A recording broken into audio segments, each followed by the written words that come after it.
Good day to everybody. Thank you so much for joining us. I'm your host, Odonato. We have special guests, Nick Caliani, Tartan Madman, Chris Cruzy, Steve, and Matt from Cosmic Force here with us today. Welcome, gentlemen. Thank you so much for joining. I really appreciate your time. I'd like to go ahead and start off. Let's go ahead and start right. Let's just jump right into it. Cosmic Force. You guys have a couple of things that we were talking about before. Matt, you had mentioned there were one or two things that about the project. Well, we're just finishing from how many hours have we just done? 4-hour meeting, haven't we? You know, so I know. It's crazy how these meetings can go on so long. But in summary, we're working on the final parts of the white paper. So up to now, we've only had a light paper, and of course, with Cosmic Force, we've had a few things happening over the last few months, and we've introduced a blockchain. Nick, a blockchain, but it's the Cosmic blockchain, which is specialist blockchain just for gaming. You know, so it really is, and we just need to make sure all the final tokenomics and everything's in place. But if you wanted us to give us just a couple of highlights on what we're talking about. So we've had the Cosmic Force token has been on pre-release for quite a while. It's been the way to buy the NFTs for the nodes and for the property, the planet share, all that kind of stuff. But it's been a locked-in token. It didn't have any liquidity. There's not been anything. It's not been a tradable token. It's been more of a in-dApp token that's used for the utility just within the dApp. So what we are doing, we're going to be releasing that with liquidity on Binance in October. But news on the street after talking to our community is they want it to be backed, wait for it, by gold. So they want to use the crypto gold standard as the liquidity pool. So this is something we're looking into right now. As a result, and partly what we have decided anyway, we're not going to be doing a pink sale on this. We're just going to be continuing with the dApp to build up and then go into full release with liquidity. And what I can say is we will be bridging over into the Cosmic blockchain, and there will be the same token on the Cosmic blockchain, which is managed by the bridge, and the total, the total supply will be managed by the bridge, so it doesn't exceed the 21 million tokens. So it will exist in the blockchain, which is more for the in-game token, and then on Binance is for where you do. Right now, it's the way that we're planning on doing things. That's where the liquidity is going to be for you doing the trading. Anything else that we've talked about that we can actually do a pre-talk about from the actual 4-hour meeting?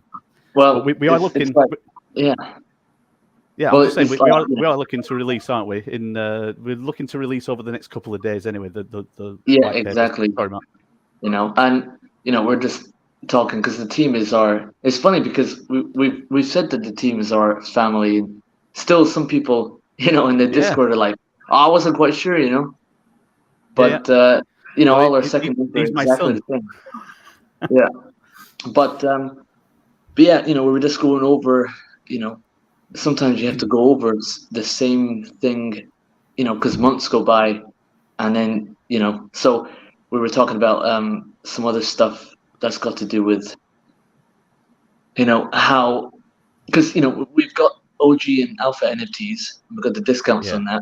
And, we do have the thoughts of that we want, we want like the regular punter to be able to play that doesn't care about no discounts, doesn't care about any real NFT buying sort of stuff, but they still want the gamers, something for the game. Yeah. So we were talking about that and how does that affect the other NFTs and sort of trying to strategize that for the next, forever. So that was one big part that we were talking about for at least an hour.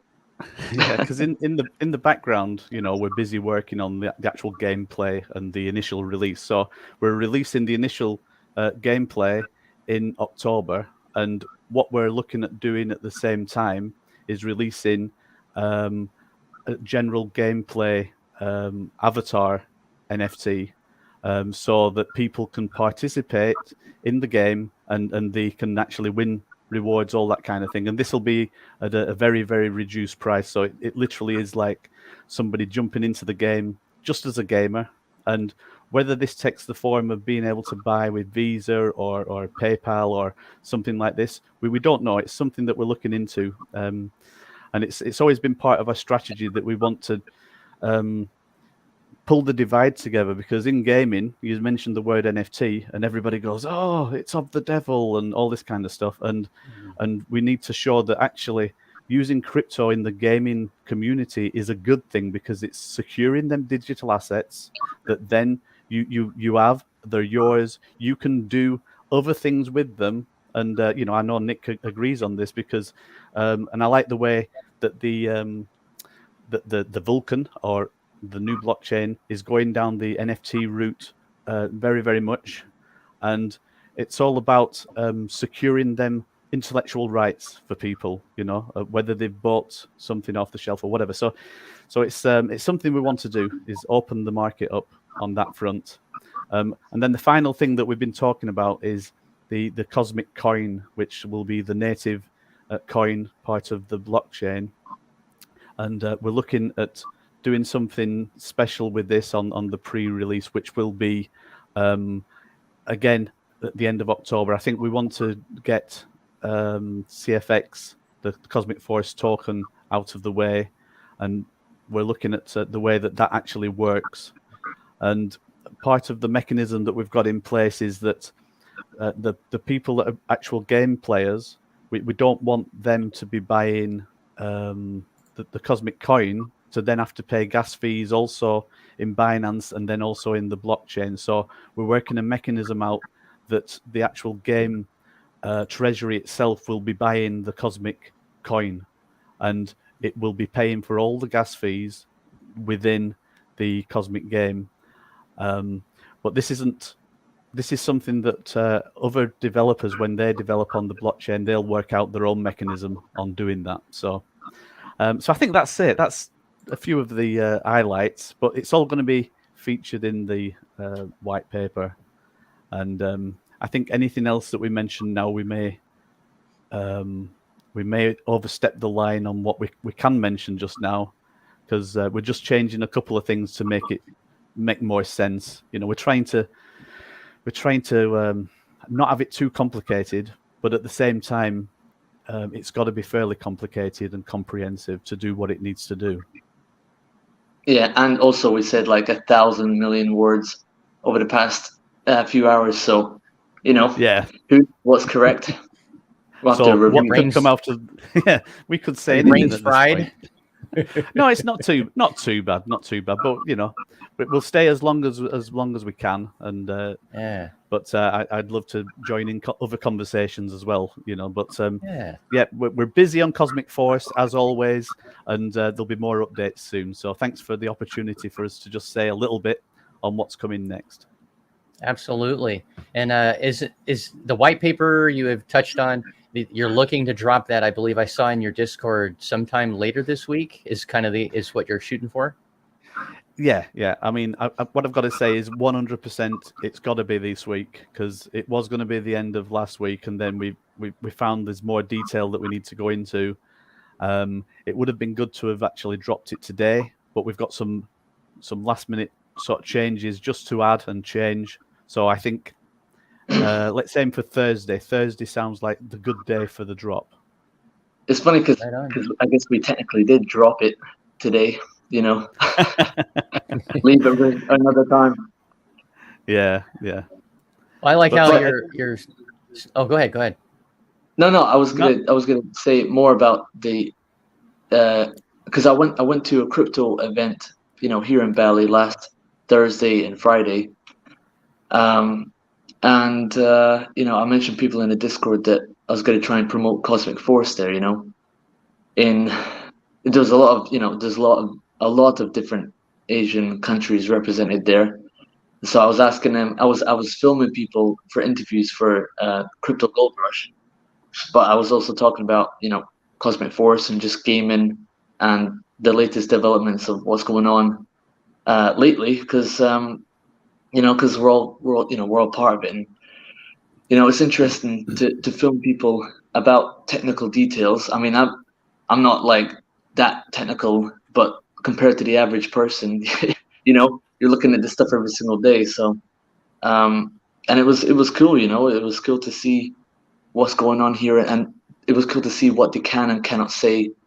So here in Indonesia, if you start talking about money and crypto becoming like official money, they're like, nah, you can't say that right now, because they want their rupiah. They want that to be the standard. So right now, it's like a no. You can't start talking about changing it. Which is fine. But in terms of having decentralized exchanges, and which I talked to some of the largest ones here, and interviewed them. Yeah, they've got it sorted, man. Asia has more gamers than all of Americas and Europe combined, and I made a lot of contacts and media contacts to try and advertise the game, and yeah, so it was I'd say pretty successful, pretty big compared to how many people are here that are actually care about crypto in terms of Bali itself. And it was so funny because there was no Wi-Fi almost at all at the event, which is funny for connecting with people. You think you would get that sorted, but there you go. Go figure. Yeah. Well, hey, when we were in Dubai, the Wi-Fi there sucked at the Crypto Expo. I mean, it was bad. Yeah. It was bad. Yeah, it did. Yeah. And well, I like how. Sorry.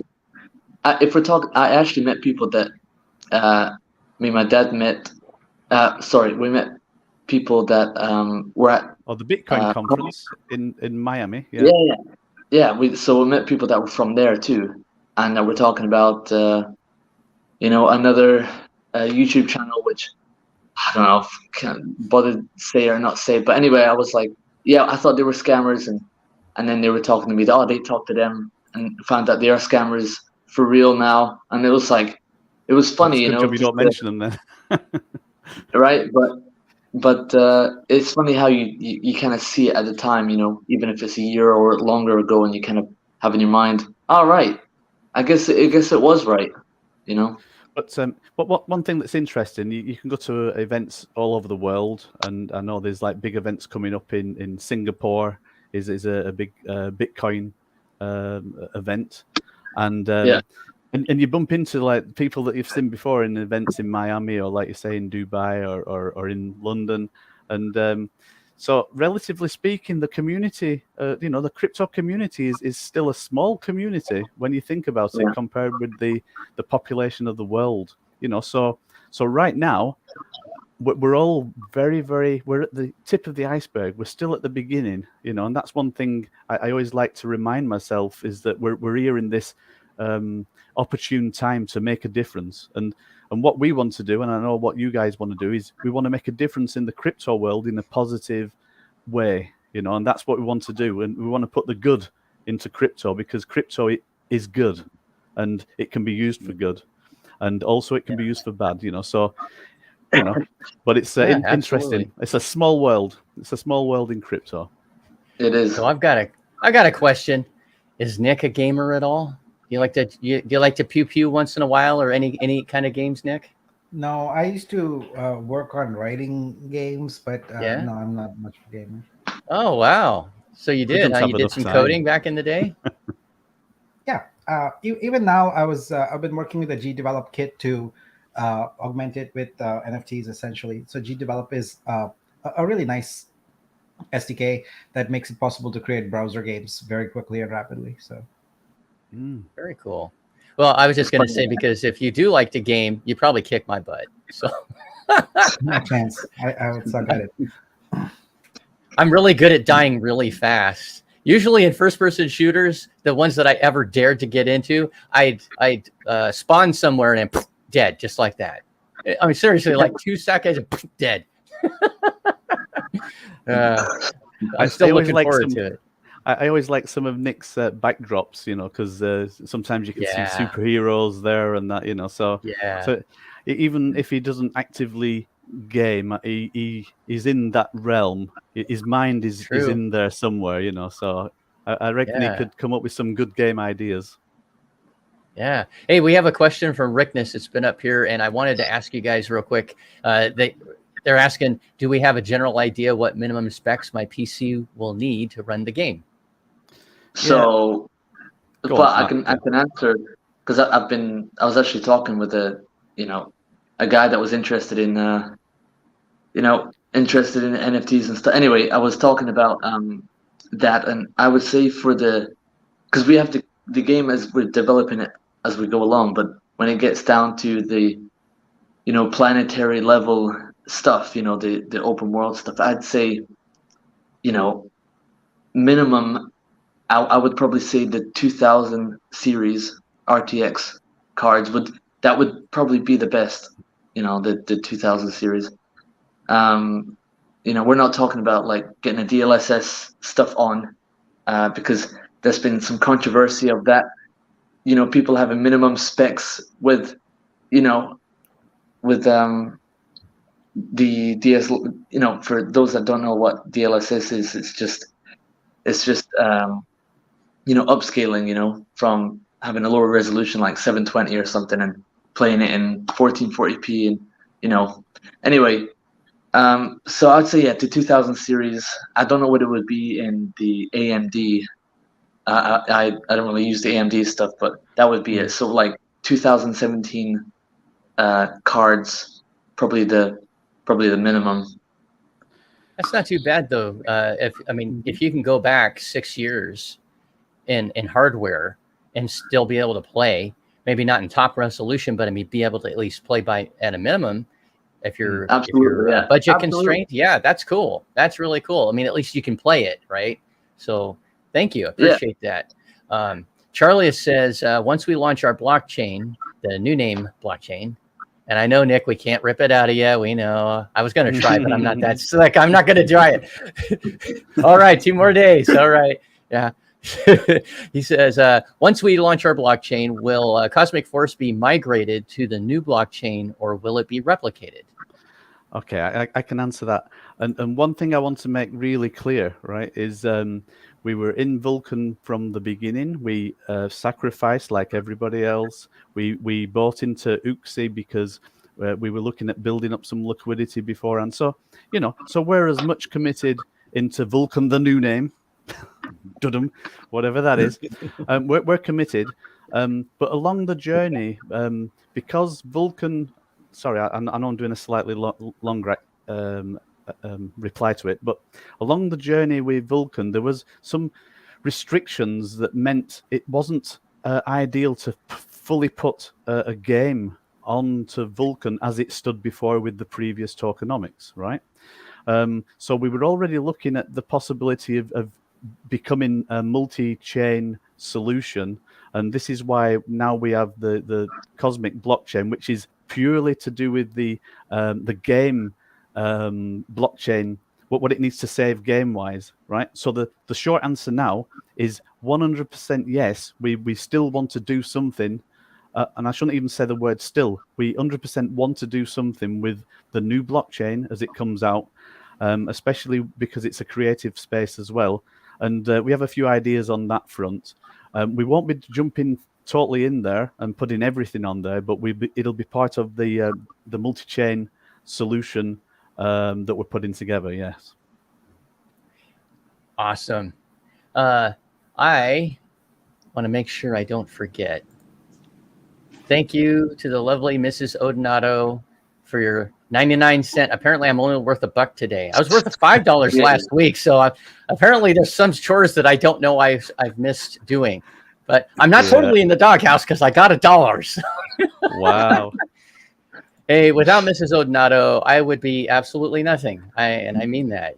I've just, and and I'm saying that on top of the fact that I just took on a second job, and one that I want to. It's more of a labor of love because I did announce last week, I think, but just in case you haven't heard, I was actually courted by a brand new Ninja Gym owner, and he's been after me for about 3 months trying to get me to head up his new Ninja Gym. And I finally gave in, and it's mostly, I'm going to be the program director for a brand new Ninja Gym here in the Seattle area. And we're looking to open in a couple weeks. So right now we're scrambling. That's why I haven't been able to be on any of the other guys' lives in the afternoon because I'm actually doing 2 jobs at the same time. But it's good. It's mostly administrative. I run the place, so I do schedules and curriculum and stuff. But I'm also going to be a coach. So I'm looking forward to that. I haven't coached for a long time. I used to coach karate, and I coached gymnastics. And there's been a hole in my life, and now this is going to fill it. So anyway. I know it's a crazy question. Yeah, crazy question, right? Is there a move that we could all do with our arms now, just like on screen? Because I used to do jiu-jitsu when I was little. All right, okay, let's have a go. Yeah. Well, they're not joining. There we go. Everybody, here we go. Come on, Chris. Everybody, let's do it. There you go. Yeah, that could be a block. That could be the beginning of a, and. Nice. Yeah, I won't go into it. Nobody wants to talk about martial arts except for myself and Crypto Terry. So, well, and you, you said that you did jiu-jitsu. So yeah, there we go. It's a couple of us. I did Muay Thai and jiu-jitsu. Yeah. All of them are great. It doesn't matter, in my opinion, with the years of experience I have. It doesn't matter what martial art that you do, if you like it, it's the teacher. It's always about who your leader is. I took Taekwondo, and when I took Taekwondo, the place that I went to, which is not to say that they're all the same, because there's bad ones and good ones everywhere, right? But the dojang, as they say in Korean, the master was just a pain in the butt. He put me in my first day, never having done it. He put me into the ring with somebody that was a black belt, and she just beat the heck out of me. And she wasn't going easy on me, even though I was a brand new, never been through the door before. And I'm like, what? And then I went to other places, and I settled on this karate dojo where the instructor was amazing, and it changed my life. So yeah, martial arts are great. You never forget it. But anyway, I wanted to mention something earlier. I like Steve and Matt, where you guys are coming from with the NFTs and how you align with Nick's vision on the NFTs. I honestly have not been an NFT kind of guy for the longest freaking time. It took everything in the world and help from Greek to be able to get my full node NFTs and my light node backers. So yeah, validators and backers into the right wallets and all that kind of stuff. I had no clue what I was doing. So I've become more comfortable. Yeah. I admit something. This week I actually bought 3 NFTs, right, from Fowler. So I have 3 F3 warriors, so I got an F3 warrior too, and I plan on getting more. Because I like what he's doing. Mm-hmm. Absolutely. And the amount of work that he's putting into what he's doing there, and that, I mean, I couldn't get a commander. It's like, and I think it was like 2:00 in the morning my time when all the auctions were happening, or the raffle for the commanders, and I think Chris might have got one. So but did you manage to get a commander? No. Oh no, they were very hard to get. That guy up at the top up there did. Mr. Tartan, you got a look on your face. I can see it. Look at that. He's a commander. Back-eating grin he's got up there. He's just smiling. Haha, suckers. Yeah. Yeah. We like what's happening out there. Sorry. Yeah, no, I was just going to say that when Fowler was having his, what was it, on Friday or Thursday last week, he was having that raffle. And I was getting ready to get it. I had my laptop in my work truck, and I was getting all set up and everything. I was logged in online. And then one of my bus drivers got clipped by a box truck driving by, so I had to go do an emergency. Yeah. Well, I had to do an accident investigation. Hopefully everybody was okay, but I wasn't too upset about the fact that I had a better shot now that you weren't in it. So. But I still lost. I don't know. I call foul. I think Tart Madman found somebody in the Seattle area. He's like, hey, I'll give you $50 to hit that bus. Yeah, take him out. Take him out. So see, I've gone from not understanding NFTs to, damn it, I didn't get my chance to possibly get some. So yeah, Nick stopped by that night too. He hung out for a little bit. I missed it. Nice. It was fun. It was fun. He was he was out with his family and made time, jumped on, and said good luck to Fowler and watched a few pieces of it and everything like that. And then he had to jump back with his family, but it was pretty cool that he got on there. Yeah. Okay. This is what it's all about. Sidestep. Has anybody watched Ahsoka yet? The new Star Wars Disney Plus Ahsoka. First two episodes. I did wonder what you was gonna say. Has anybody watched? Right, Ahsoka. I've watched it. The first two episodes. What do you think? I think it's absolutely be fantastic, right? It's absolutely it's wonderful. I do like it. It works on so many different levels because it's something they've worked hard on. I can tell they're not just throwing let's just try and get a few more books out of Star Wars.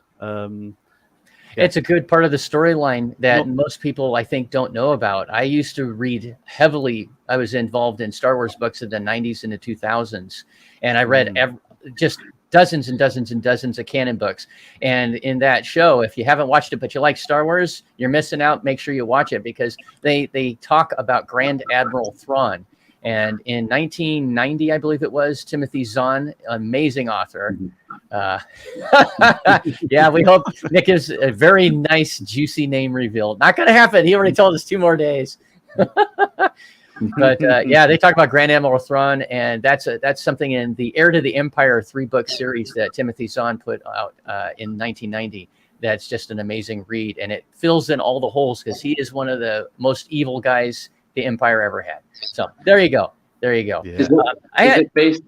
Is it based after the Empire fell? Yes. Yep. Grand Admiral Thrawn and he has this trick up his sleeve that he can use that whenever Jedi come a knocking on his door, he's able to basically neutralize their abilities. So if you like that kind of stuff, it's really cool. And I can't wait till they bring Grand Admiral Thrawn into the storyline. I mean, like his character, they're not just talking about him because dude's evil. He's bad. He's evil in some ways worse than he enslaves the Wookiee race on the Kashyyyk planet that they're from. I mean, he is just a mean character, mean cat.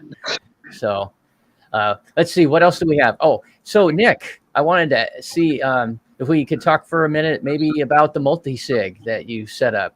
Yeah, sure. First of all, hi, thank you for having me. Great to be here. So one of our goals was to transition the multi-sig to a sort of community one, a DAO plus community one. Well, the DAO is community. So yesterday got that set up where there are 3 council leads already active. So they're on there. Plus there's a seat there for a rotating seat, if you will, for the YouTubers. So the Greek is currently in that seat. And then there is a seat for the validators, and so Baron is in that seat. There are 2 more seats there, so it's currently 4 of 5. It's going to be a 5 of 7 eventually. The 2 remaining seats are one for the ecosystem council lead, who I'm in talks with right now, and hopefully they will say yes and they'll be onboarded. And then there's a community seat, so that's a community at large. Anybody. And the way I want to go about filling that community seat is I want to use it to exercise our DAO governance tool, whatever we end up with. So that's being formulated right now. I thought it would be kind of cool to have our first vote be who gets that community seat on the multi-sig, right? So at that point, what we'll have is essentially 4 council members and 3 sort of rotating seats on there. So I feel that will be a good representation of the community and also bring about what I'm striving for, which is transparency. So we'll have a 5 of 7 at that point. And so all major expenses will be visible, transparent, and subject to someone in the community saying, no, I don't want to do that. Mm-hmm. Yeah. Well, that's cool. I really like the direction that you have taken this multi-sig wallet with the rotating seats to give other folks a chance to be able to get in there. I think that's really admirable. I mean, Thanks. most places, I can't think of other projects that I've at least been involved with or looked at getting involved with in crypto that even consider something like that. They want to have tight control, and they don't believe in the DAO, or if they say it's a DAO, but it really doesn't tend to be. Or I really like where you're going with this, Nick. Yeah, DAOs are not easy. DAOs are very difficult. In theory, they're very easy. So I think part of what you have to do is sort of split it, where you have DAO-like behavior where it's feasible and practical, and then more traditional sort of behavior in order to keep things moving along. Because if you subject everything to like DAO votes and all that, you're not going to make any progress. So what you do is you work on you have community give feedback and vote on larger strategic kind of directional issues, etc., and then have financial controls through the multi-sig on the smaller issues. And I think that's a good balance right there. I agree. If you put everything to a vote, I can't imagine anything would ever get done. So the important stuff, yes, of course, but we don't need to be involved in all the minutia and all that other stuff. No way. At least I agree with that myself personally. I don't know if anybody else out there has any thoughts on that, but I think that's a really efficient way to run this machine. Yeah. Absolutely. And if anybody has any questions for either the Cosmic Force gents or for Nick or for anybody, please go ahead and throw them in the comments. We'd love to hear from you. It doesn't have to be about anything in particular, really. I mean, we can talk about anything on here. We tend to talk about crypto. I have a question for you. Yeah. You're creating sort of a rift in the universe by conflating Star Wars and Star Trek on your backdrop there. What's that all about? I know it kills me every time I see it, because I love Star Trek, not Star Wars, and I'm like, wow. Well, it has Star in it. I don't know. I love both, as you can tell, right? And I even messed around with a few pictures. Recently, I got myself a new costume, a Jedi costume, and so upper left corner, you can see that I sort of played around with some lightsaber stuff. It's not very good quality, but I like that it. Is you. And that's you. And that's me.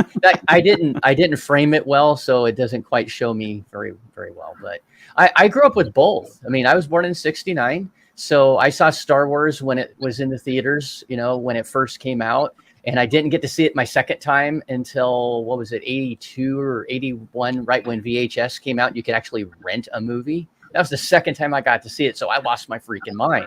And then, what was it? Star Trek, the original TV series, was off the air and in reruns by the time, I was like 2-3 years old, that kind of thing.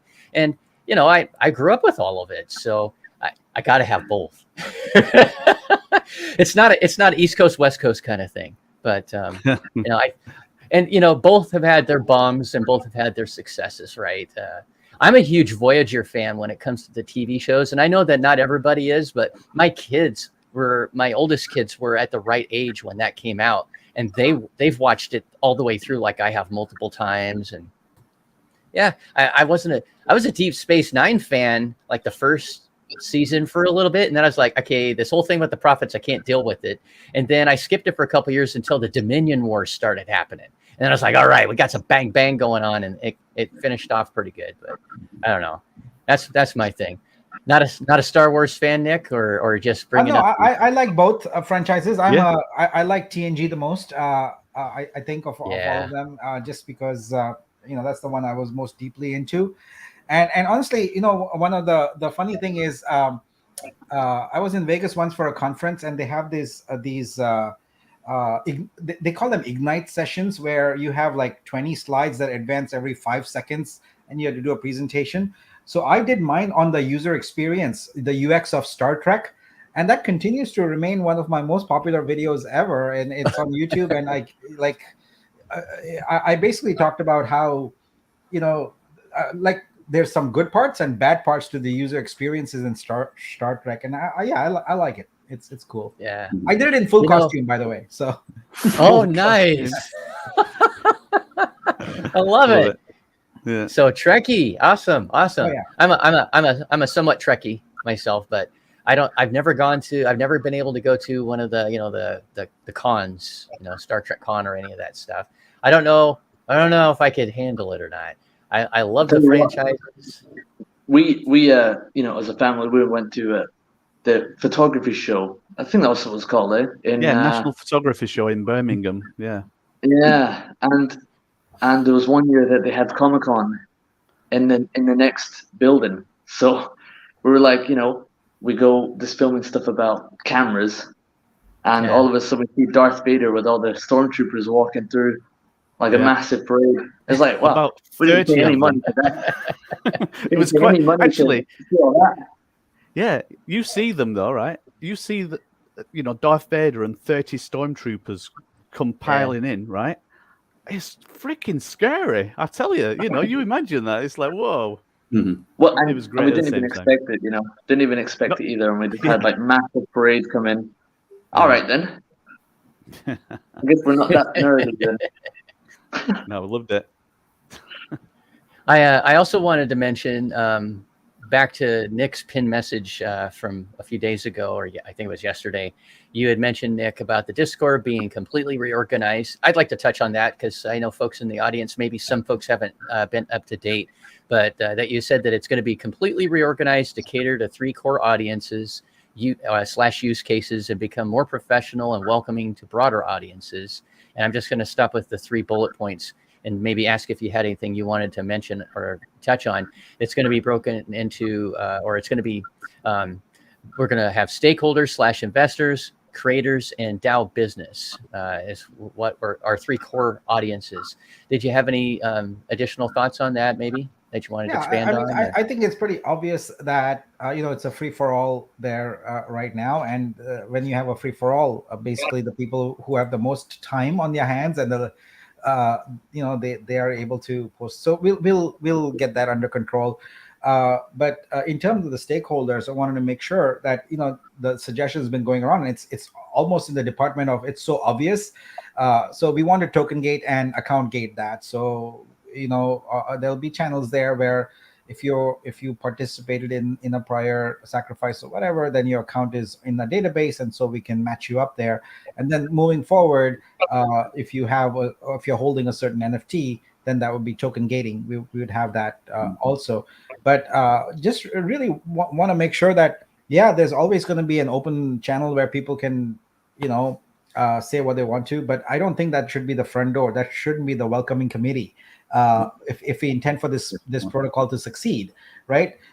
It's all right to disagree, etc. But there's a way to do that, and I feel like we can create an environment that is more welcoming, especially if we want people who are creators, who are not degens like all of us, right? I mean, they speak our language, etc. We have to do that for our own success. So it's not about anything else other than our own success. So I want to create that. So working on the structure and all of that right now, and then as soon as all of that is finalized, the team will execute on it, and we'll get that going. And my vision for it is to be very objective. So working also on a Discord sort of policy and guidelines document, where if someone is banned or timed out or whatever, it's always pointing back to, section 2.1.8 or whatever, you violated that. So it's very objective. There's no subjectivity. I also feel like for this particular scenario, it's highly polarized and there's too much emotion in it. I want to remove that out of it. And the way I think it should be done is that essentially the administration of the Discord is done by professionals who are paid for it. That's their job. They're accountable for it. But the engagement comes from the community. So there's ample room for volunteers in the community to provide engagement, to answer questions, etc. And I think that's it. So then you don't get into this scenario of power trips and this and that, etc. There's paid professionals. They are accountable. They have to do a job a certain way. We don't have to think about that. But then there's community volunteers who are contributing, and we'll have like ambassadors and MVPs and all those kind of things. We'll have tokens around that, and have reward programs, etc. So people in the community who want to contribute can do so, and it doesn't become about essentially suppressing speech or anything like that. You let the profile. So that's basically, it's not rocket science. It's fairly basic, straightforward approach to getting this going. Yeah, I like that. Thank you. And I pretty much think that you did actually answer this. This is a good question from AA, because asking if there will be main chat will be made to only investors able to post, but you just covered that, where if you have, if you've invested, we'll you can verify, and we'll have different rooms for. Yeah, so wonderful. Good question, AA. Thank you. Gypsy has a question.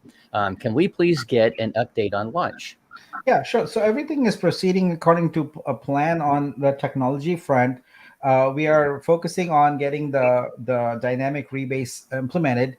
As you can imagine, it's a little more challenging, because before we had a fixed kind of interval and a fixed rebasing, and now what we have to do is what can best be described as a look back kind of thing. So you have to look back at the prior epoch and see what the performance was, and based upon that, set what the rebasing value will be for the future. So this presents somewhat of a challenge, because the protocol is not designed to look that 17,000 blocks back. It doesn't do that.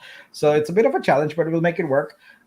So my goal is to have a testnet up with this new dynamic rebasing in the next 2 or 3 days, like as quickly as possible, and then start hammering away at it. And as long as that performance goes well, we are not changing a lot of things other than the core algorithm of how this rebasing is structured. So most of it is already pretty stable and has been for a while. So we'll test that out, and assuming all things are good, then we go to mainnet RC1.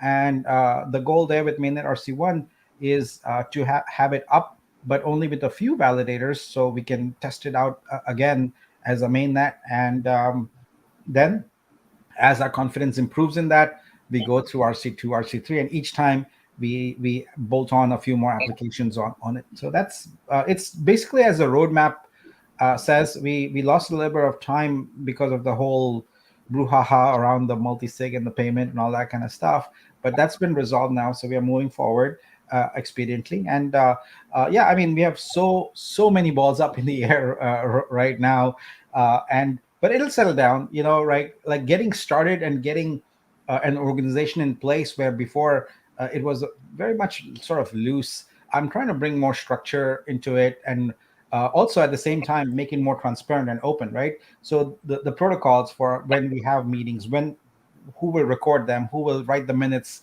etc. There's a lot of detail here that has to be sorted out. And turns out that I'm human, and there's only 30 hours in a day. So I gotta work with that, with those constraints. So time traveler. Yeah, no kidding. Well, and maybe I can ask you a question kind of on that what you had just mentioned, Nick, towards the end about the validators. There onboarding, like just a couple for RC1, which makes sense to me. But some folks, maybe I've noticed in some of the chat that some folks are asking, why can't we all be onboarded? Because they're anxious. I mean, we're all anxious, of course, but you have everything well in hand. Would you be able to touch on maybe why it is that we only want a couple, and is it even possible if we wanted to? I mean, if Nick says, hey, we can put all the validators on, is it even possible to do? Well, that increases the risk for us, because then we can't do this release candidate based approach. Then we have to wait until we go straight up to mainnet. And the reason for that is that the gradual approach allows us that if we find something terribly wrong, to fix the software and not require a fork. But if we have like hundreds of validators out there and we find some serious issue, then we have no choice but to fork it, and no one wants to do that. That is just a complete pain. So I prefer to go the release candidate approach, where we gradually go up to and remove the moniker after we have a certain confidence threshold on there. If you think about it, there is no huge advantage for any validator to get on board, because the gas income is not your primary income. Your income is going to come from incentive pools, etc., which I know I owe the community one more pass on that, because I've gathered feedback, and I will come back with that. So there should, like, the only reason people would want to get their validators up is because they're anxious to spend money. That would be my only, like, because there isn't, they're not deriving any more income from being online sooner. So I feel like if we do it in a graduated way, it's better for the overall community because it lowers the risk. I like how you said that there. Thank you very much, Nick. Yeah, it helps keeps us safer, and it isn't going to really make that much of a difference, like you said. Really won't at all, because we're not getting most of it from the gas. Yeah. So thank you, because I have 2 validators and 5 backers, and I'm anxious like everybody. When we all are. I think that goes without saying in the community, but I am. I'm okay with being patient while this is done the right way. I'd rather have one piece of something, one little piece of something, than a whole piece of nothing. So yeah. I'm good with it. Yeah, it is not lost upon me that everyone in the community is looking for mainnet. It's not lost on me, and hence this strategy. It's to turn on the mainnet, because I feel like it's a big confidence booster to actually be on mainnet, because even though it's a release candidate, because it does mean we can start having applications on it. We can. So I think a lot of people's lens on this is, when can I start trading my coins? My lens is, can we create a protocol that has value, so that when we are able to trade those coins, they actually have value, versus guaranteed to sink to zero. Mm-hmm. See, like, people need to understand that if you don't have applications running and people actually seeing the utility of this protocol, it is completely, totally pointless to be able to trade coins. You're only guaranteed one outcome there. You don't want that outcome. You want a positive outcome. And so applications and having those running and getting others, not just people who are in this community, others onboarded here, is way more important and more critical to the success of the value of your coin than anything else. Thank you very much. I appreciate that, Nick. Safuu Warrior has a question. What is the starting price, and are we still rebasing at the moment? $5, right? I don't know the starting price. That'll depend on how much liquidity we are able to pull together. A goal is to get the boosters going, and assuming we have enough traction with some applications, start getting some professional investors also onboarded, but they won't bite until we have traction. That's just how investors work. No, you're not rebasing right now. Rebasing will resume at Genesis. And Gypsy follows up with, then may I ask, what is the projected launch date for mainnet? So that's mainnet without RC, a release candidate moniker. Yeah. So in the roadmap, we projected it out to 4 or maybe even more than that. I have to go back and look. I would say a couple months after RC1, we would get there. It really depends on how much and how quickly we are able to raise capital, because we can't get to mainnet without enough liquidity. Like, understand that we are in a unique situation right now, and we have to get out of this. So I would focus on the release candidates, because that's where we are building and growing, and hopefully that incentivizes more people to invest more, and that raises our liquidity, and therefore our liquidity available capital, and therefore we can go to market sooner. Right on. And thank you, AA. I appreciate the nice comment. Thank you, Odinato and Chris Cruci Live. You're great guys in the community, and we're lucky to have you both. Also, shout out to Cosmic Force and Tart Madman. Absolutely. Thank you so much for your nice comment. Did that come from the Drinking Society, AA?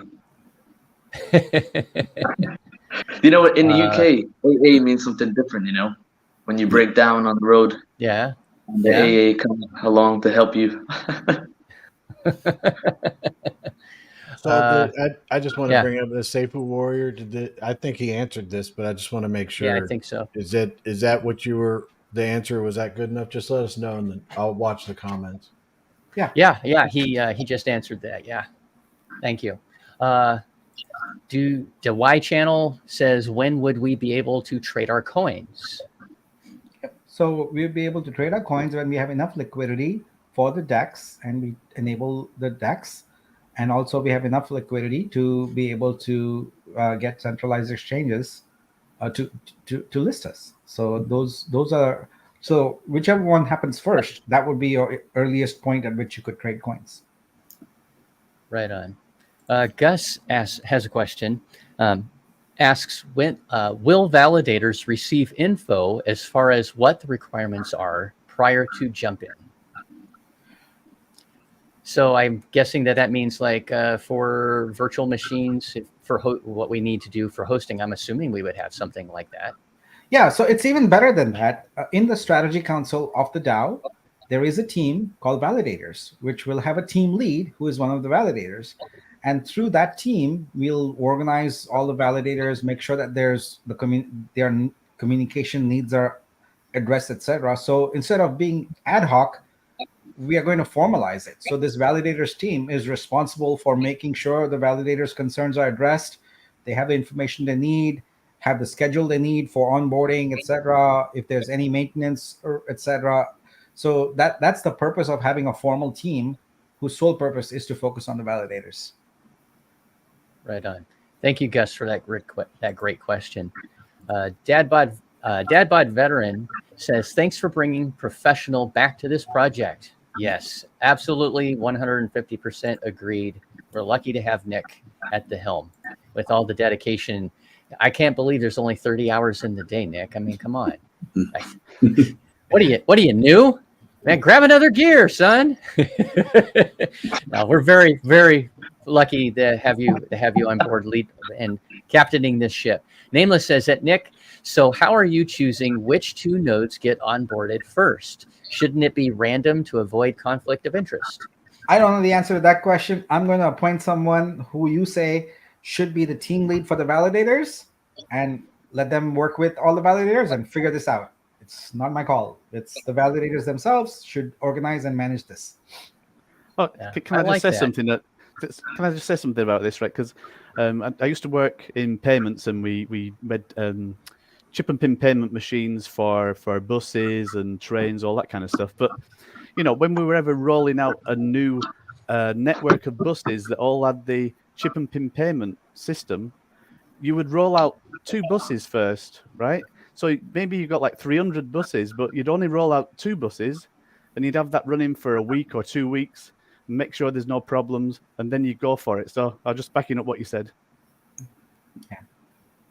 Kind of like a soft opening versus the grand opening. Yeah. That sound about right. Ease into it. So if there's a problem, you don't have to do it with 500. You do it with 2 or 10 or 50. So, yeah. With our Ninja Gym that we're getting ready to we're doing a soft opening in a couple of weeks. Yeah. And there you go.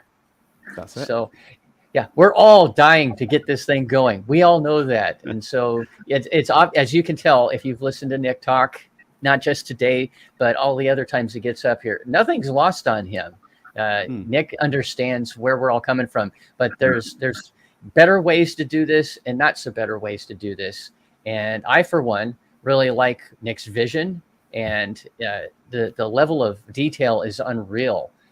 I have to sometimes when you talk, I have to watch it again just to make sure I didn't miss anything, because I'm definitely complimenting you, as you can tell, because you don't leave anything to question. I don't think I've heard you ever say anything that is subjective. You're very to the point, and you address things head on, and I love that about you. That's the developer in me. Like, you gotta yeah. AA says to Chris and Onato, last question. I have 9 sacrifice wallets and planned on consolidating them into just 3 wallets when we launch. Is it fine to have multiple OG NFTs in one wallet? So we are going through the architecture of the OG NFTs right now. This is a use case that is in the requirements. I will, as soon as we have the architecture done, we'll publish a document and let you know about it. But this is consolidation is a use case that we are aware we need to deal with. I'm not saying that we can do it yet. I'm saying it's a use case that's there and we have to address it. Okay. So I'll be able to give an answer as soon as the architecture is done, which should be later this week.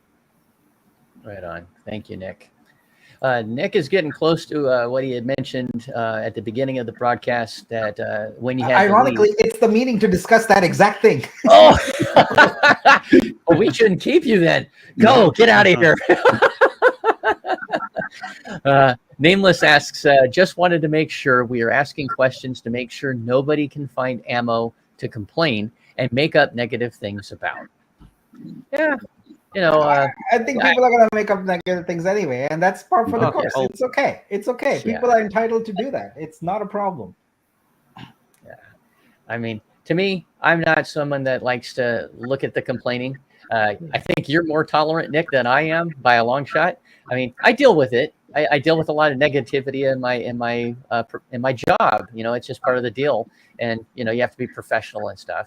But I have to say, sometimes I'm like, please, people stop doing some of the stuff they're doing in the Discord. But it is what it is, and there's no way to, you know, people are going to do what they're going to do. All of this goes away. All of that goes away once we start showing results. When people see results, etc., then all that goes away. Like right now, people have nothing else to occupy their conversation with, right? And so I think it's human nature. I am like you said, more tolerant of you know, all types of feedback, because as a leader you have to be that situation. You have to be willing to take the compliments and the brickbats. You know, you have to. It's the delivery that's important, though. I wish people would be more in tune with how to deliver their critical remarks so they are received. One other thing is, you know, people write long posts, like sometimes 2 pages long, etc.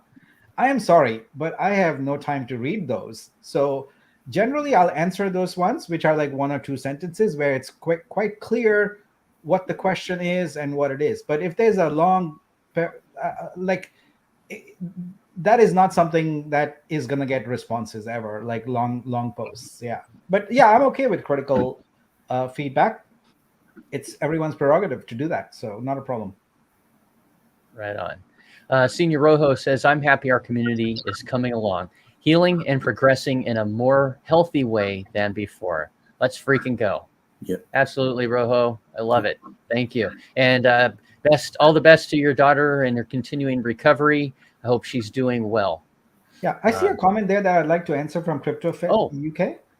Yeah, absolutely. This one right here. Yeah. So that the testing that was previously done, is that still relevant? Yeah, exactly. Because see, what we are changing is we are changing the algorithm for the rebasing. We are not changing how it interacts with external clients like wallets, RPC nodes, things like that. You know, APIs, etc. So all of that is still completely in place, working, etc. So we don't have to, you know, do any work there. What we are doing is simply saying that instead of looking up from a table and saying, okay, it's epoch X, what's the value, right? What we have to do is a computational exercise each epoch, each day, and say, let's count how many transactions there were in the previous 17,000 blocks. Did those transactions meet or did not meet the required threshold? Based upon that, what should be the rebase value be? So you can see we went from look up to do X, Y, Z and all of that, each 17,000 blocks. But also that was every, 15 minutes. So not, how many blocks was it? 180 blocks or something. And now it's 17,000. So that's basically the computational change that's there. So I'm confident that it doesn't impact the main testing that was done. Thank you, Nick. Sky High, this is kind of lending to what we were talking about a minute ago. I'm targeting September 1 for this. So thank you. Appreciate that answer. Yeah, I mean, I'm, a lot of us are like, we've kind of had it with some of the, crap that's going on. But I know that you've been working on it, and you can't tell us every little thing, that you're doing. You're like, I'm grabbing another gear and I'm just taking care of stuff, and I'll let you know when I can. So that's the way I take your leadership role, and you're doing what you need to do, and I appreciate that. And I know I myself and some others have said, hey, we know that Nick's working on it, but you can only juggle so many plates, so many balls up in the air at the same time. So yeah, this information sharing is going to be a lot easier because I'm getting the team in place now. We're going to have a protocol in place, and all these meetings are going to start becoming public. So then you don't have to wait for me to tell you. Just show up at a meeting that you're interested in and listen in. That's kind of where we're going to. But in order to even do that, there needs to be rules. There need to be structure. Where do you go? How do you go? All of that. So we are figuring all of that out. There's a bunch of things happening at once. I feel like by this time next month, it'll be a whole new world, a completely different world. So what you're saying is we don't have to do like the Double Fox X-ray super secret handshake. We can just show up at the meeting or you can read the meetings. I'm presuming not everyone has the time to sit through 1-2 hour meeting videos. You skim the minutes, and see, and then if you find something interesting, then you go and watch the video. That's cool. I like that. Giving us choices. I know I sometimes, when I can't join a live and I'm doing something while I'm at work, I might listen to it, and I treat it like a talk show, on radio, and I'll be driving along, but I'll have it minimized and just listening to what's going on. So I like that option too. That's pretty cool. I know you have to get going. I gotta get to this meeting so we can actually move this blockchain forward. So yeah. Well, I really appreciate your time, Nick. Thank you so much for being here. Thank you for having me, and thanks. I see a bunch of questions that I would love to answer, but perhaps you can hop on an AMA tomorrow or something like that and answer more questions. Well, I mean, awesome. I don't know what your schedule's like, but Mellifella Crypto is live at 8 p.m. Eastern tonight, and he's pretty chill, and it's kind of a relaxing time. So if you feel like there's more questions or whatever, I mean, I'm sure he would love to have you on. Okay. Yeah, he's awesome. If I'm available, I'll have to look then. Yeah. The thing is, because of time zones, the evenings, etc., are a lot of meetings in like the GST time zone, the Australia time zone, etc. And then most of the mornings I do US meetings. So yeah, it's and that's just their schedules. Nick, if you got anything that you think is important that we need to come up with, any one of us could just turn it on and go. Awesome. So if you have a schedule situation, that we will move our schedule to get you out there so that people can be informed. Yeah, what I'm going to do is I'm going to block out times in my calendar for streams and basically let anyone pick from that, and I'm there at that time on there. So I was organizing my calendars for that purpose. I'll get that done today or tomorrow, and then we can have slots that work for me, and then you pick one that works for you, and we can do it together. Awesome. That is much appreciated. Thank you, Nick, so much. All right. Thank you very much, folks. Have a great day. Bye. Thank you, Nick. Bye-bye.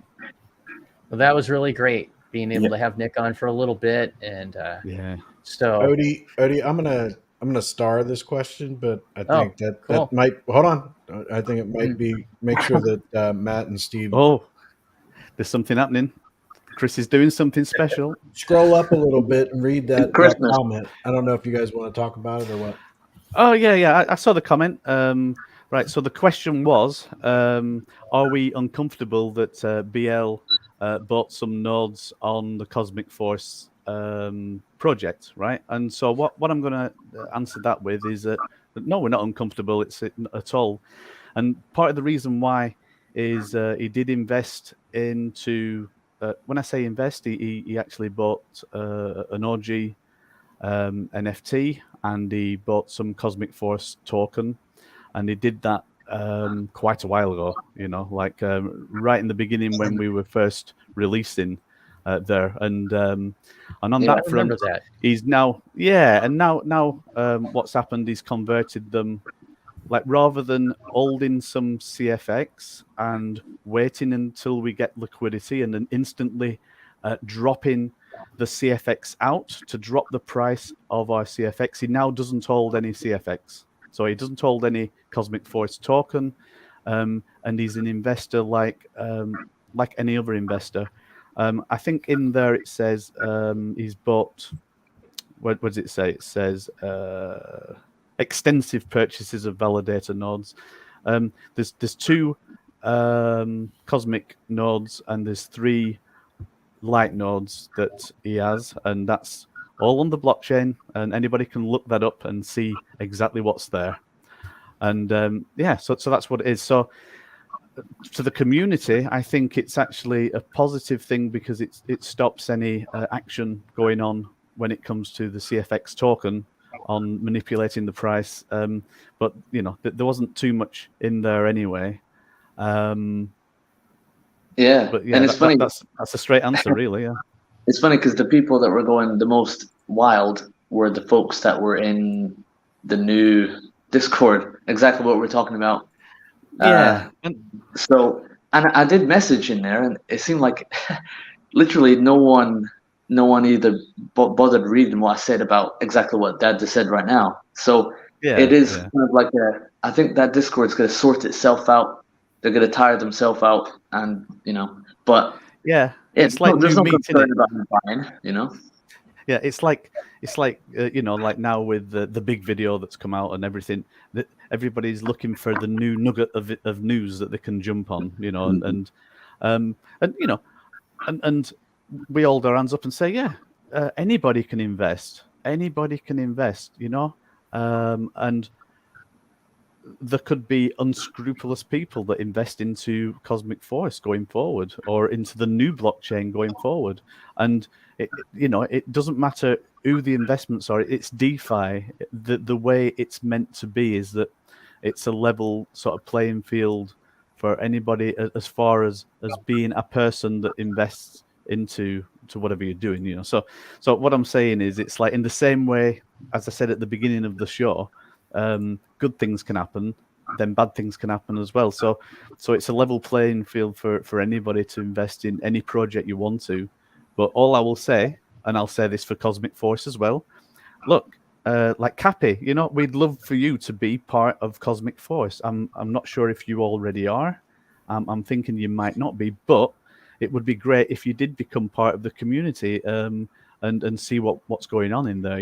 So. And I actually say that in a positive way because, we love to work with the community, and we're actually building quite a good community. We try, and actually we look into the Discord, and normally 9 times out of 10, or even more than that, everything's happy and smiley in the Cosmic Force community. And of course, we've got like news coming out all the time, and people will want to know when's this happening and what's this update, and it's going to be the same sort of thing.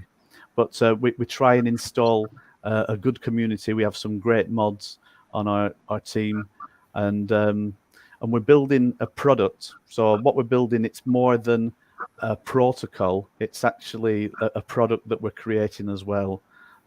Which is a game, and we could just be like creating a game and put it onto Steam, and sell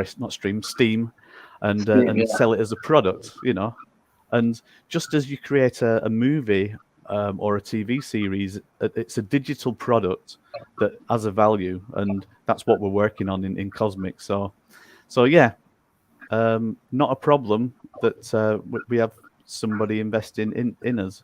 It's actually, what's in there is actually good for the community as an investment. It works for all the community, and it is what it is. And going forward, he will still be an investor, and it's the way that it is. We don't have the capability to go in and start changing the blockchain and change history, and that's why the blockchain is actually so good, because it's an audit trail, right? So if you start any business, there's lots of business. So I'm going on a bit now, but if you have any business, history has been rewritten many, many, many times. Maybe for companies, I'm not going to say, big corporates, let's say, and they've rewritten history so many times. But when it comes to the blockchain, we can't change history. We can't change the blockchain. It's an audit trail. And them ledgers are set in concrete, or even harder than concrete. It's in crypto, and And that's what's good. That's actually what's good about crypto, is that it's very transparent and it's very secure. And that's it. There you go. Rant over. That's good. Good information. Dave L., I wanted to bring this one up. I find it amusing, actually. Has the BitBoy fiasco not taught you anything? Quit watching all these so-called influencers. Do your own research and move along. F me. Hey, I don't call myself an influencer. I'm just a dude. I'm just up here and I talk. If I'm influencing you, then you are subject to a Jedi mind trick because it works on the weak-minded. So don't let me influence you. Do your own research. Absolutely. We say that all the time till we're blue in the face. And, I fear that some folks still don't listen and they invest in stuff without thinking twice. I'm not influencing anybody. I'm up here just flapping my chops, enjoying good time with some friends. And we just talk about, crypto and Star Trek and Star Wars and anything else that comes up. Yeah, if you make a decision based on anything I say or anybody up here says, you need to do some more research. Do it because it makes sense to you. I know that when I started my crypto journey, and I'd like to touch on this, when I started my crypto journey a couple of years ago, I had no clue. I had no idea. I had some friends that helped me kind of get started, but I did a lot of my own research. And man, I spent, I don't know, hundreds and hundreds of hours watching this YouTuber, watching that YouTuber. And I found that most of these, influencers, I hate that term. I really can't stand that term. But the YouTube personalities, I'll say, talking about this project and that project. And I found out that most of them weren't even invested in what they're talking about. And what I love about our community of YouTubers and social media folks is that we actually have money in what we're talking about. And we're not shilling it. We're not out here saying you should be in this project for this and that. We say this is why we like this project. These are the good things. We like Cosmic Force for this reason. We like F3 Warriors for that reason, etc. So we talk about what we like. If you decide that you want to research some more and invest in it, that's on you. But that's not on us. We're taking no responsibility for what you do with your wallet, because I'm not there holding your phone or whatever and pushing the button for you. You're doing it. So for those that want to blame others, it's time to grow up. I'm going to be very straightforward. Grow up. Take responsibility for yourself. I'm not saying that you're saying that, Dave, and I'm not trying to beat on you, but you bring up something that some people it always comes up sooner or later. Mike, thank you for joining us. Nice to have you here. Yeah. So, hi guys. Hi. Odie, I just want to say that I know very little about crypto, and no one should be listening to me about anything that I say. Exactly right. I don't listen to a damn thing you say, man. It's just a bunch of blah blah blah. To me, man.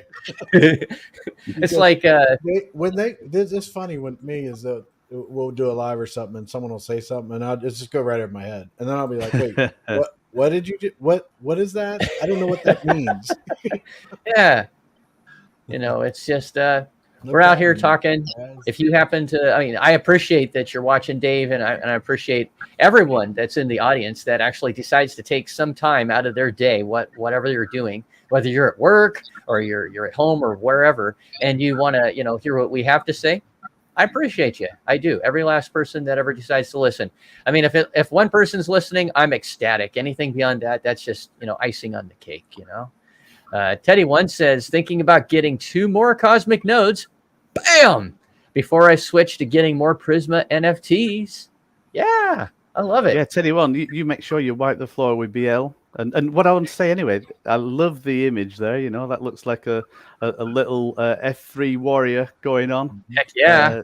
Is donning the F3 warrior there, so we love that. He should have got the teddy bear one the other night. He said it in the comments, but I thought he was going to get it. That was a pretty cool one. Mm-hmm. I'm hoping to get in on more of that. I just need to not have something happening at work.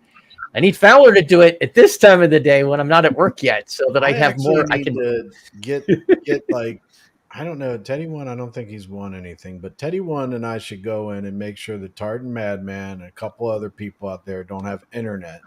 Wow. Yes. Yeah. Cut the hard line. Cut the hard This line. is Just going to take the ridiculous. internet down. That's all I'm going to say is that, Teddy One, him and I are united in this. I know, Tartan Madman. You have how many of those F3s do you have now? You have tons. Yeah, just over 70. Jeez, I got to grab another gear. Oh my god, They're fun. They're fun. Oh man, yeah. Yep, exactly. Sky high. Yeah. Take responsibility for what you do. It's nobody else's but yours. Okay, we'll get off of that. But hey, when I make a mistake, what we're trying to do is, but the thing that we're trying to do is we're trying to give people a platform where the community can ask questions and decide on their own. I mean, yeah. My thing is that even with the blockchain and everything like that, is I trust but verify the whole situation, and I want Nick to be available whatever he can. And everybody knows I'm huge into getting to the community now. I want the community represented. So whatever we can do to get there and have Nick on and the Cosmic Force and Fowler and everything, these are things. You're here. Let them ask questions. Talk about it. If they decide they want to be a part of it, that's fine. I mean, that's the way I feel about it. Absolutely. How do I want to say it? It just went out of my mind. See, when you're in your mid-50s. I'm sorry. I interrupted you. No. It has nothing to do with you. Oh, wait a minute. Did you say something? See, I wasn't listening. You're not influencing me. See? There you go. No, Jedi. I have a weak mind, but Jedi mind tricks don't work on me. I've been able to. Yeah, I've been able to. I know what you were going to say. You were going to say, "Is Fowler a bird? Is that a bird?" I think it is. Yeah.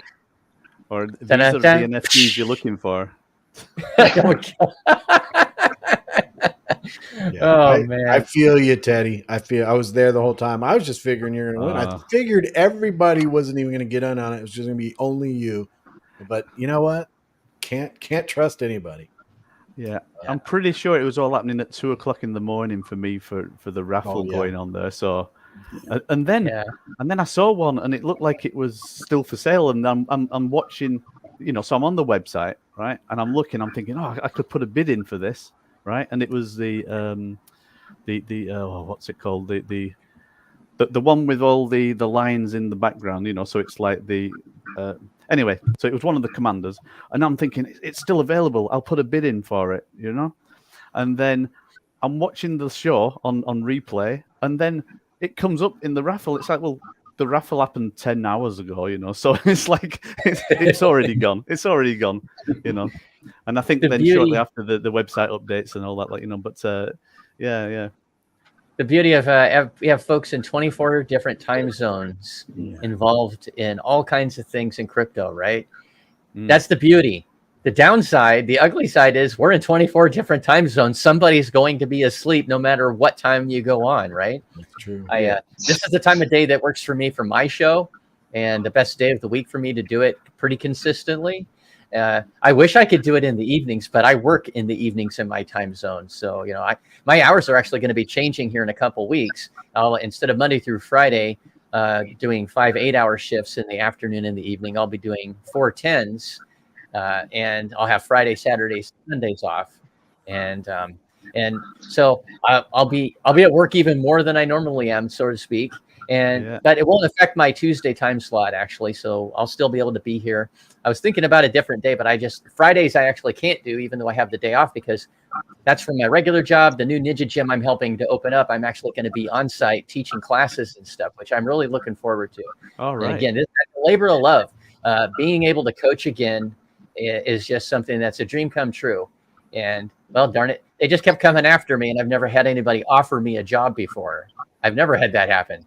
And they're like, no, we want you.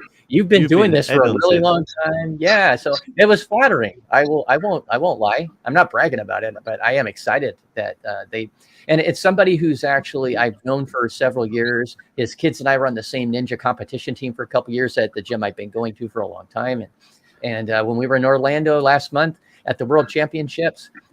His kids asked me to coach them on their finals courses on the Worlds, so that was an honor. And then we talked turkey, as they say here, and one thing led to another. I said, okay, you got me.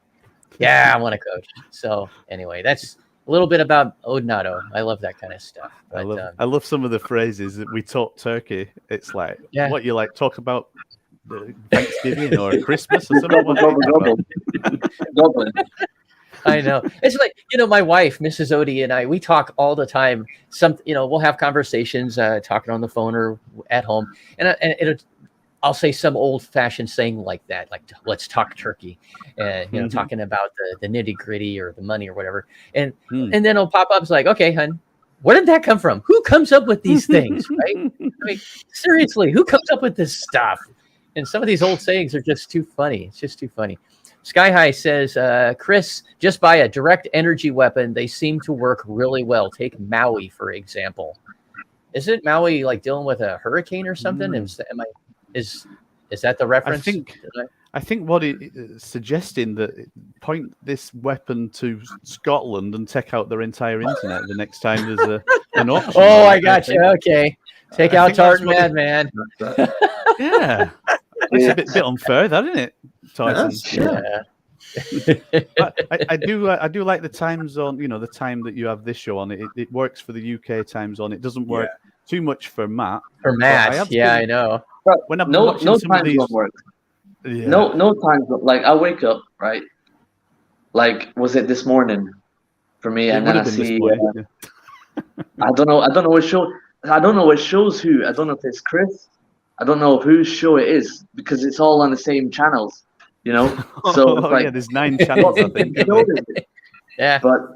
But I'm watching. I'm like, all right, wake up and I see a live stream. It's perfect, Well, we send it to them so that people don't have to feel like they're obligated to, whoever's your favorite. Which show is it? Whose show is it though? I don't. It's my show today. Yeah, it's Odie's show. You know what? Just figure it's everybody else's show. We're just trying to make sure that you don't have to go searching for it or anything. You got your favorite YouTuber, just tune into their channel. Hopefully we're on there, and it really doesn't matter as long as the information is getting out there, right? I'm pretty sure like one of these shows, and it must have been, in the UK time zone, it would have been like 2 or 3 o'clock in the morning, and Tartan came on. It's like, what are you doing in the middle of the night? That was mine. That was Sunday night. He did though, didn't he? He jumped on your show. Yeah, I was super happy he got to come on. Chris, that is dedication. That is dedication. Yes. That is, So Tartan, you're in Scotland, right? Yeah. Okay. So would it be fair to say? Yeah. Whereabouts? Not exact address. Dundee. Oh no, we don't want. That's a great place for game making. Dundee. It's the epicenter of game. Dundee. Yeah. Dundee. I've been out 2 nights there in Dundee. Yeah, we're all familiar with Dundee. Holy smokes. And I take it English is not their first language in Scotland. Is that correct? No. You have regional languages, right? Like Doric is one, and you have multiple regional languages, don't you? Yeah. All types, all weird languages, yeah. Yeah, like Susan, who used to be on with us quite a bit, she speaks Doric, I believe is how you say that. Yeah, and she's up in Aberdeen, I think. She's she's pretty far north. Aberdeen, I think it is. Yeah. Yeah, we've I just find that fascinating. Yeah, we've got good friends up there in Forfar, just a bit higher up than you, just outside Forfar. I'll not give you an exact address, but we go up there every so often. Yeah. But whenever Tartan Madman comes on, I always hide my Irish whiskey just in case. Oh yeah, he's got the magic powers. Yeah, let me slide that out of camera view. Now just wrap it in a green, in a green, and then you won't be able to see what you're holding.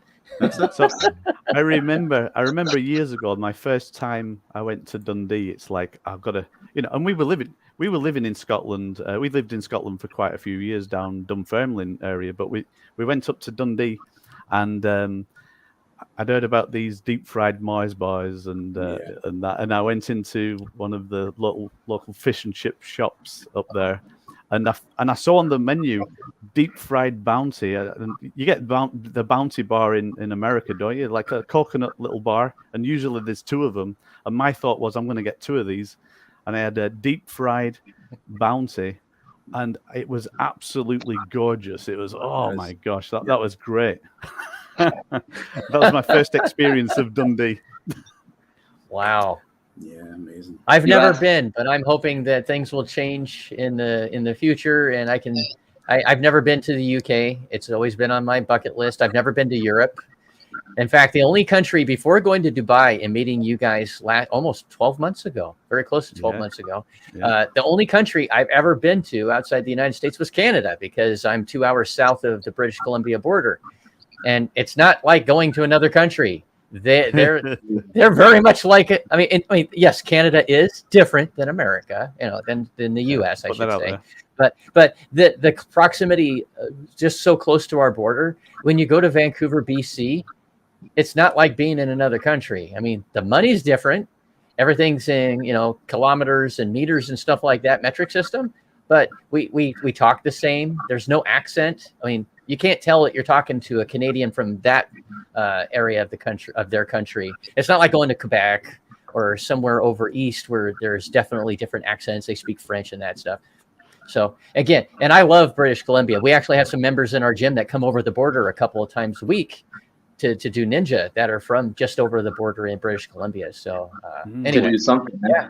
Yeah. But Europe's on my list. Gus, I haven't had a drink of alcohol in probably 3 weeks because I've been busy doing this stuff, but I'm looking forward to the next one.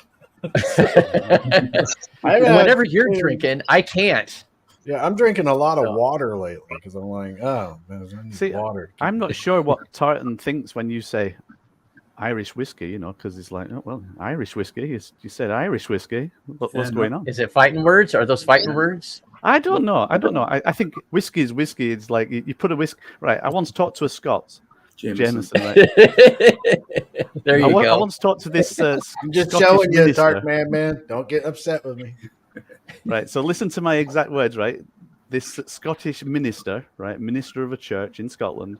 I said, "What's your best whiskey?" Because we were actually on the Isle of Arran, and one of the bars, the pubs there, it had numbered 1 to 50, and you could like go through the entire list. And I said, "Which is your favorite whiskey?" And he went, "That's a simple answer. It's the one in my hand."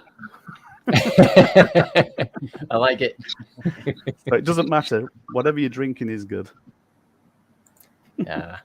Good Vibes says, guys, do you have faith that we will get BL to return our stolen funds? Can we just all report the frauds to Australian authorities? Well, that's a good question. Yeah. Anything you want to share about that question, Tart Madman? I can't really say too much. Okay. Gotcha.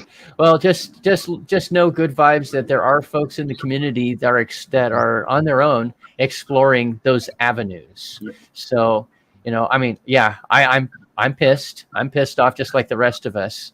That what happened. That funds were stolen, and we want our money back. Absolutely. Right now, we're in a position where we definitely can't ask Nick or anybody on the council, and they can't spend their time dealing with that right now. That has to be on the back burner if they're going to at all. But yeah, I know it's one of those things that it sucks. There's no good answer, right? If we let's say we can bring him to justice, which would make me very happy. Mrs. Odie would be extremely happy. Everybody in this community, I think, would jump for joy if he was put on trial. The tough part is getting folks like that scam people, getting them to face justice. I mean, if you ever go out on YouTube and you find some really good media outlets that do professional reporting, and even you have 60 Minutes Australia and other, pretty well respected places, you can see stories on that. I've watched some, and it's like it took X amount of years. How freaking long did it take to get that person on trial? Because the authorities move too slowly in any country. That's the part that really sucks. And the bad guys know this. They know that if they move fast enough, they can make it take forever to get them, if they get them at all. So I do hope. Yeah. And you think like, so, if stuff goes to court, and you think, how much money is this going to get lost in the court system anyway, right? Yeah. No matter how long it takes. And then all these people that have no connection to any of it, this take a lot of money because they're processing, the system. So it is wild, Yeah. And the lawyers get the biggest chunk if there's a settlement, right? It's not us. We get screwed. You ever been part of a class action lawsuit? Like here in the United States, we call it that, where there's a defect in this car from this manufacturer, just say for example, and so a whole bunch of people go and they get into a class action, which is a big group of people have one law firm that is suing on behalf of them, and if there's a settlement, guess who gets like 60-70% of the money, and the rest is split up amongst everybody. I've gotten checks for like $5 from class action lawsuits, with 100,000 people in or something. And the lawyers, meantime, they're off buying, new yachts and stuff like that because they get more of the money that you're supposed to get. So yeah, it's a lose-lose no matter what. It's like, well, there's this level of we lose, or there's that level. It's a great question. So don't take it the wrong way, the way I'm answering this. That's a great question because it's on everybody's mind at some level or another. So, hey, sorry. Speaking of videos and stuff like that of journalism, I've been asking everyone that I've met, like even at the Crypto Fest, I said, "Do you know CoffeeZilla?" To random people, and they're like, "Yeah." I said, "I've got my own footage in the." I was so proud of having footage that I filmed in CoffeeZilla's video, and it's like got over. He's got 1.3 million views within one day. So well, you don't need to shout out too much, though, but he obviously took it from our website, didn't he? Yeah. This proud to get footage in a video that has so many views. I was in there too. Did you see my moment? I was like, "Look at me! There's me!" And I'm like, "Oh, there I go." I was like, "Darn." And good vibes. I saw your previous comment. Welcome in beautiful Switzerland. Thank you so much. I hope that I can take you up on that someday, and not someday as in 20 years from now. I'm hoping in the next year or two that I'm able to take a whirlwind tour of Europe and meet so many amazing folks. And hopefully before that, maybe, once the blockchain gets going, it's going to be like a small ball, right? Like a snowball that's going to slowly start getting bigger as it rolls down the hill. I mean, who knows? Maybe 6 months, by the beginning of summer next year. Well, I should say, okay, I'll rephrase that. By about June, July of next year, hopefully there will be some good numbers. We'll all be making some fair profits, and maybe we can at that point or whenever talk about a meet again, like we talked about before, a meeting in Vegas or somewhere that a lot of folks would like to go, because I would love to meet so many folks that are in our community first in person. I was lucky enough to meet Steve and Matt in person. They're just the greatest guys. Steve, your wife is just a wonderful lady. I really enjoyed meeting you guys. Sorry, Mike, I wish I could have met you. I'm sorry you weren't able to be there. I would love to have met you, Mike. Me too, He was going to be coming. He was going to be coming, but then other things turned up, didn't they? So unfortunately, but any next event, I'm sure Mike is going to be there. That'd be really cool. Yeah. So back to that comment that up there. Go ahead. There is we're talking about, we have a big community. There's a community of other projects that are there too that don't know anything about our community. So the branching out to past and all that kind of stuff will be very helpful. I agree. Very good point. Yeah. So I'm going to bring this up because this cracks me up. Navy. Yeah, I know. I'm struggling with it, man. I've been thinking of. I know. I'm probably going to have to start shaving. I don't know. I might have to look into the hair loss. I've looked at some hair loss solutions. None of them are great. Last night I was on. They were talking about something or whatever, and I kind of forgot that I was even on live, and I'm sitting there leaning forward. And I'm like, holy smoke, dude! I know, right? Like this, and I'm like, oh, we're live. Oh. Yeah, I agree. Middle age sucks in that respect. I like everything else, but yeah, I don't like the hairs grow. Here's the thing, right? As you get older, you get into your 40s, you get into your 50s, hair starts growing in places that you don't want it to grow, and then it stops growing in places where you wish it would stay, right? Yeah. And it's just like, dude, you're killing me, man. Come on, put it back on top of my head and stop coming out my ears and my nose. And I mean, why do I need an ear and nose trimmer now? This is stupid. So don't get old. If you're anybody watching this, don't get old. When you get to like 39, stop aging. Okay, just find some way. Stop aging. I think people There are is one way. Period. Yeah, there is one way. We don't Yeah, want there's that. one way. Yeah, we don't want that one. No. What were you gonna say, Chris? I said most people are like probably leaving right now because they're like, I didn't expect to hear anything about nose hair and stuff. Why not? I don't know what Onu's talking about, but I'm out. Yeah. Oh, Well, don't you know, even go there, Gus. My Dude, kids tease me. They tease me a lot about, look at getting this bald and comment. all that stuff. There was but- somebody when I was a kid or something like that Yeah, I like, know they about- knelt down. Yeah, and, you and sit there. I like walked over and No like, way. they were pulling me in. I think it was a baseball coach or something like that. I put my hand up and it was like right by their hair, and I wasn't like, petting it, but Rubbing I his touched head. their hair, and I walked back with my bat, and I had black on my fingers, and I'm like, where did that? And I look over at the coach, Yeah. and I'm like, I was scared. I was like, where did black stuff come from your hair? Whoa. That's scary. Yeah, that spray. No, I've looked at that. I remember when it was on infomercials Yeah. just throughout the 90s. I think like the later 90s and in here in the States, and it's like I laughed. I was like, really? I would never spray that on my hair or on my scalp. No way. Nah.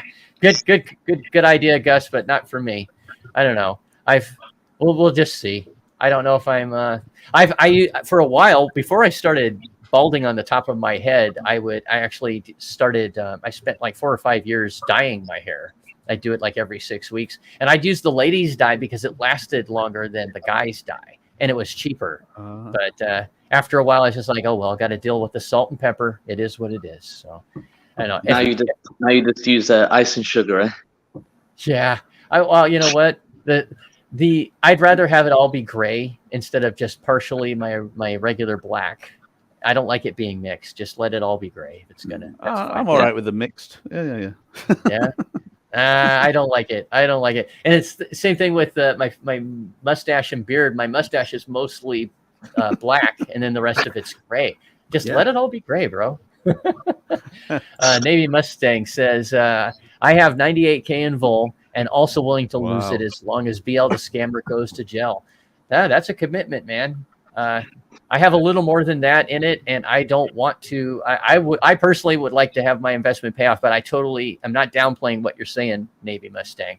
I know that many of us feel that way, and I hope that there's justice for all of us, because all of us up here and all of you out there, we all have something that was taken away from us, and it ain't cool. I think this is me thinking more on a technical front, or I'm thinking that if over the course of 2 years, like we got our initial investment back, to me that would be a result, right? So I know you hands up and it's like, oh no, that's not profit, but that would be good, that would be good. But so for me, I'm not expecting sort of miracles on this. I think like Nick has got a big task in front of him with very little that he's got on the table, but there are fantastic things that can happen in DeFi, and so it is possible that within a year that there could be initial investment paid back and then people are into profit, and that's, of course, I hope for that. But if it's 2 years and you get your investment back, I think that is super good also, right? So so I'm not saying bad things, I'm just saying that would be a good thing. So I think with what Nick's doing and everything, this blockchain, it's not going to be overnight success. It's going to be something that we have to work as a community as well and get the word out. So when it goes live, it's about getting utility and more utility, and also I like the idea of it becoming a hub for you know, the NFTs and creativity and music and everything that we talk about there.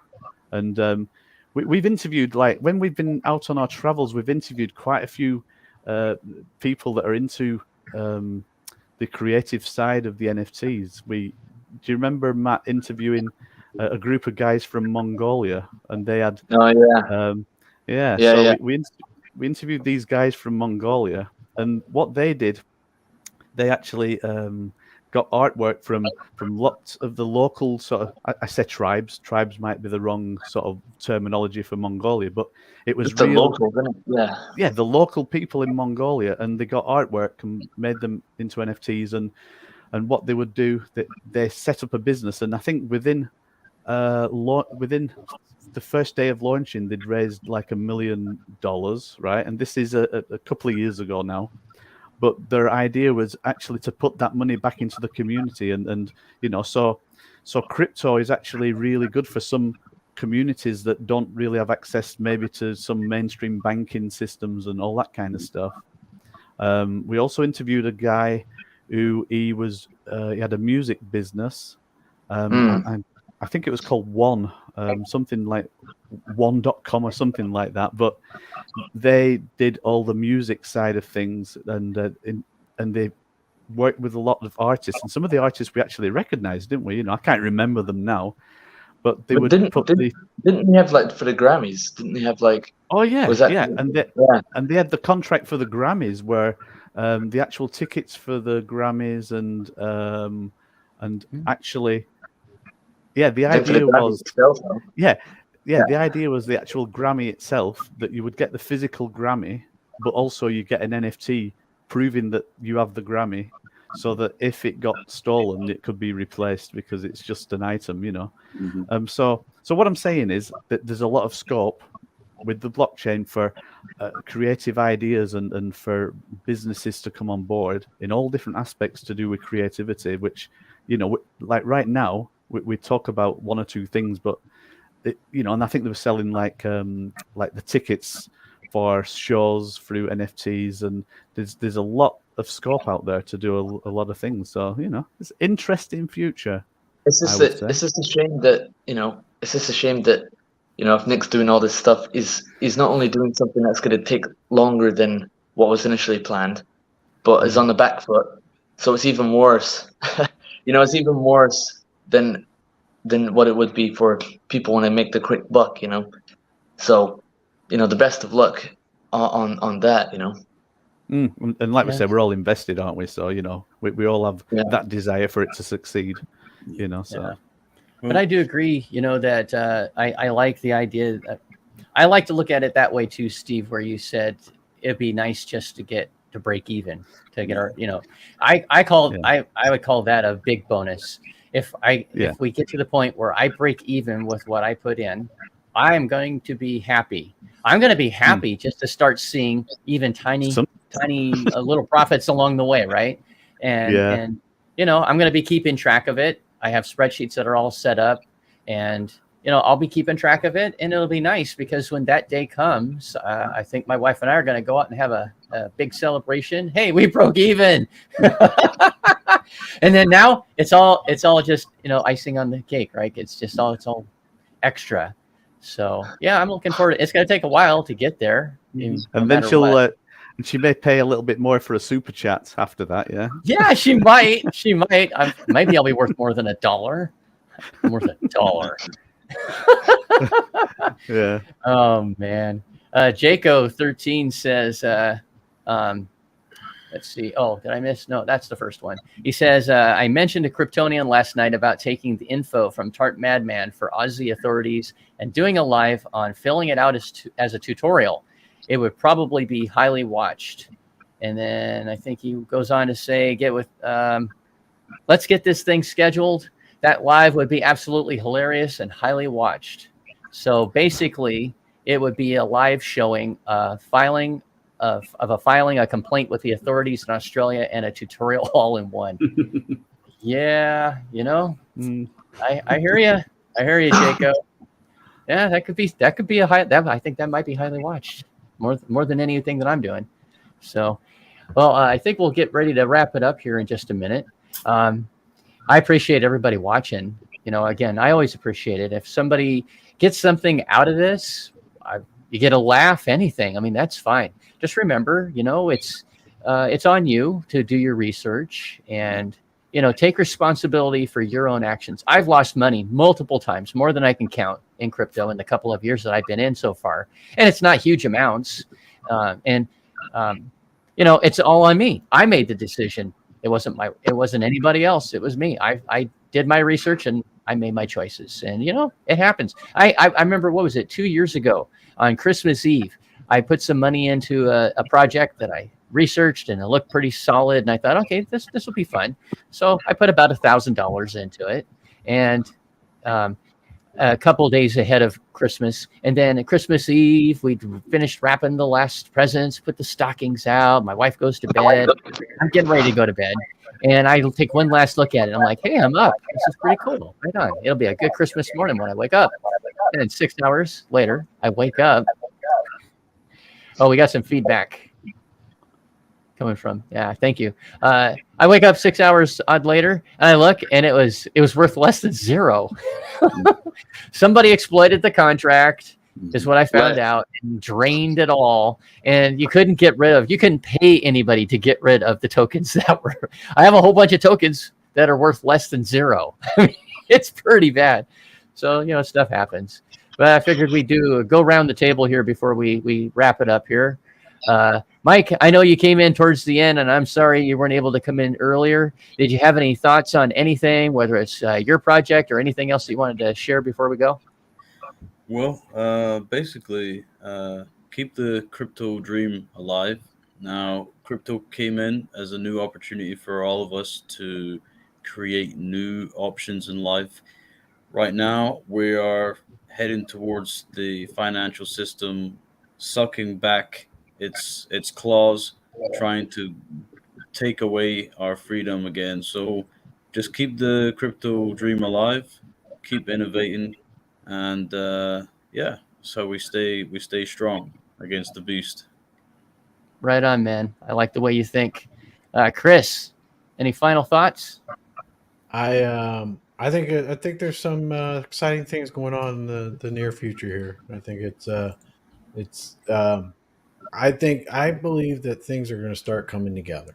I don't have, this is just a feeling and everything like that. So I think we all need to pay attention, and we need to make sure that everything that is coming together, that it's the way we want it, and the community. Now's the time to look at the different things that are being announced and being set up. Now's the time to check it out, understand it, and if you got any concerns or anything like that, voice them, respectfully, not just screaming all that kind of stuff. Now's the time for the community to get more involved and to voice, what they think they'd like to see.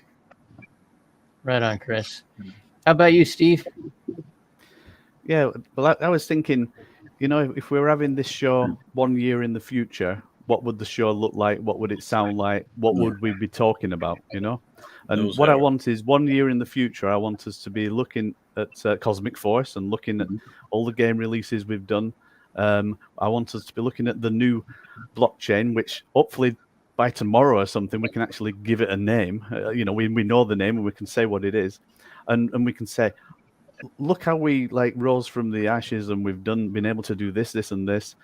And it's just seeing that the future, there is a bright future, and just one positive slant I want to put on everything. And I know there's a lot of people, at the moment, the money is not lost. The money is in there. We're invested.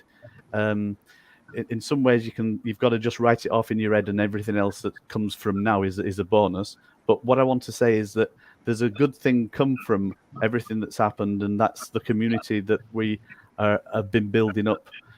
There's two communities. There's a community that's come in, and we want to do something positive, and this is the community I want to be in, and this is the community that I want to be on a show with in a year's time, saying, look at what we did as a community together.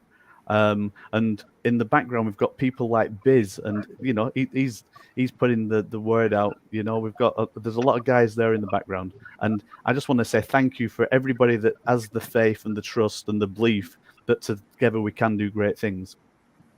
Yeah. Right on, Steve. Thank you. Couldn't agree more. Matt, lay it down. Yeah, I mean, What you got? to follow on, if we step back to now, I do feel like, maybe it's just a bias, but, it feels like people are really sobered up, not just in crypto, but just in the kind of zeitgeist that's been going on. You got a lot of different influences going on, and, they are influencing people for sure. It's hard for people to keep their mind, so strong, but there are a lot of influences that people are kind of getting wise to now, and I'm hoping it's not just me seeing it that way, but yeah, I feel like people have definitely sobered up in the conclusions that people are coming to, which is like, more kindness, more stable, more longevity, with stuff, even though it doesn't feel the same. It's not like junk food where you just put it in your mouth and you eat it. It's kind of like eating healthy, and it's right, but you don't want to do it, and then you realize, oh, okay, I should have done it, and it's not that bad, and that's what we need with crypto, so I feel like people are coming to a much smarter conclusion with this sort of stuff, so I'm happy about that. Yeah. Right on, Matt. Thank you. Tart Madman, what are you thinking? I just want to say that I agree with Steve that I hope we can see maybe 1 or 2 years down the line that we'll at least get our investments back. But I'm looking forward to hopefully getting some passive income eventually. And basically, lastly, what I will say to the community is I will not stop. I will keep going until I see something happen with Brian Legend. Basically, as I was saying to you all day before we went live, I'm quite tired because I'm constantly 24/7 contacting the relevant people in Australia. I've sent out, I think, over 50 emails now, filled in loads of forms, have had responses back. But even if we don't see Brian Legend in jail, hopefully the spotlight is on him so much that he'll never be able to basically do another crypto scam ever again. Have him retreat to some hole in the ground and never come back out, because he won't have much of a choice if the light's bright enough, right? Yeah. Big enough, bright enough. Well, much appreciate your efforts and those like you that are doing that and fighting the good fight. Yeah, I appreciate everybody that's here. We share what we think whenever we get on, and do these lives. And it's something that I think is fun. Certainly don't make any money from it. It's just something that I enjoy doing. I enjoy having these gentlemen up here and others that have come and gone over time. Steve, you mentioned, it'll be interesting to see where we're at in a year, and I look forward to it.